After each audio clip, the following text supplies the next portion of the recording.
Hey guys, I'm the director of Life as a Mermaid, and today I'm going to be showing you guys a bunch of cool random Easter eggs and things you didn't notice or didn't know about production in season 2 of Life as a Mermaid. Starting of course with episode 1, one of the first things that we see is Madison reading a People magazine, which is of course full of references. Ryan is one of the writers of the show. There's also a Little Mermaid reference, and of course then we have the inside cover picture, which is of Michael Ryan, who plays Chris. Diego was totally in season 1, episode 1, and season 1, episode 5. So this is the cafe set that we already saw in season 1, episode 2, and it's actually at YouTube Space Los Angeles, and we were one of the last projects that got to shoot on it before it got torn down. Stanley was originally just supposed to be a waiter in season 1, episode 2. Then he was so funny that we brought him back for season 1, episode 4, and then season 1, episode 5, and then we made him a recurring character on season 2. And here is Jed back from season 1, episode 2 as well. I have found Waldo. Also, that's my mom. On that napkin, it totally says more tuna melts, question mark. When we shot this first episode, we didn't have the new tail for Madison yet, so we were shooting with the old blue tail, so it had to actually be recolored in post-production. So we really wanted Brie for the part, but she was in Europe right before this, so she actually auditioned via video, and then when it came time to shooting this, she flew in 1 day before production, so she was totally jet-lagged, but she pulled through the day like a total boss. The continuity of all the restaurant visitors is totally off. All the people switch places entirely. It was chaos. So when we were shooting this scene, we realized that we had totally forgotten the shell phone from season 1. We just kind of used the shell mirror also as a shell phone, and that's just kind of what it ended up being for the rest of the season. That binocular scene was totally not shot anywhere close to the ocean, actually miles and miles away. And that's me swimming. That is not Taylor. Nope. We may or may not have reused the same exact swimming way shot from episode 1. Couldn't tell you. So this convenience store scene was absolutely impossible to shoot. I'm pretty sure we tried like 8 or 9 or 10 times. They have cameras everywhere, and they always have ads plastered all over the windows, so you can't actually shoot inside. I'm coming, Jed, I'm coming. This is the first time that someone mentions what Jed's name is. Michael Ryan reprises his role as Chris from season 1, and the idea of him falling in the water 3 times throughout this episode was totally his. Whoa! That is Becca from the bonus episode. That's Alejandro from season 1. That's Hannah, who plays the villain at the end of this season. Holden, who is our writer. Waldo, once again, and actor, the showrunner. And that is the grip team in the background. Those are the guys who do the lighting. That's our assistant director. And that shrimp was gross, so she spit it out every time. I'm pretty sure it was frozen. The clip of them arriving is totally sped up. Look at the little people in the windows. We actually flipped this entire conversation. So if their faces look weird to you, well, that's why. Actually, when I flip it back, they're probably gonna look weird to you, because that's what you're used to now. Wow. Confusing. I'd like to point out at this point that Stanley has never changed his clothes. Since we were shooting the scene super late at night, the scene was filmed almost silently, and Michael didn't actually shout that line. Can't fight! So Chad had to actually dub over it in post. Oh, and he destroyed Campbell. And I got a Charizard. Random Pokemon Go joke. Tattoos have magically disappeared.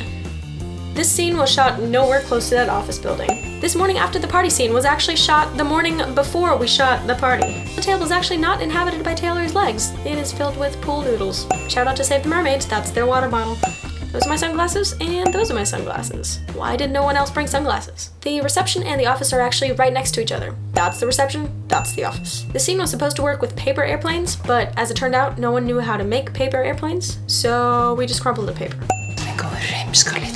Icelandic, yay! Found those on Google Images. They have nothing to do with the ocean. And that's a Pelican case, where we store our film equipment. That tracker is made up out of the randomest things. Here's a little idea of how we started out when we first designed it. We got the tracker! Ah! That scream was totally improv. In 5 miles, turn left.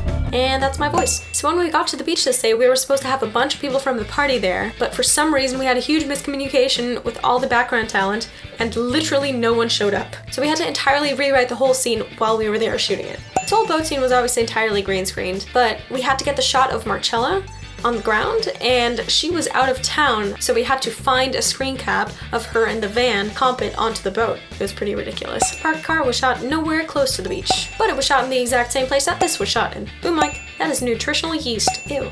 Gadgets, gizmos, who's its, what's it, thingamabobs. Reference to Little Mermaid. Never really understood why she doesn't just roll down the beach in the first place here. This was also shot nowhere close to the beach. And that's a shoe. I don't know why. William? Yeah? Not you, William.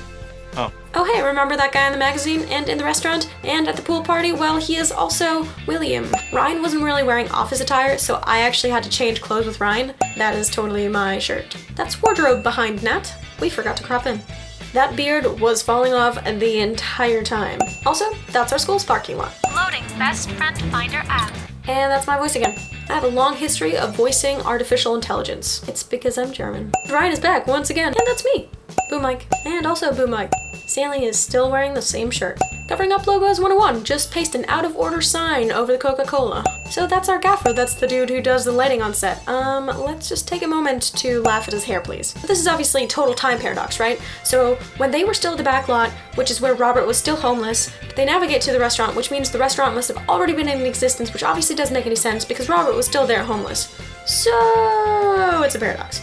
Your recent comeuppance. Garrett's making up words now, yay. Waldo's back. Wrong shirt color, wrong hair color, but you know. We are absolutely not selling the mermaid to a crummy little fish restaurant. Whoa! Offended gaffer is offended. This entire vendor segment is totally improv, and that's because we originally had a line for her saying vendor, and it sounded so ridiculous. So we were trying to find an alternate word, and then we tried just keeping it in and having them make fun of it, and we liked it so much that we kept it. A visit? With the Avengers?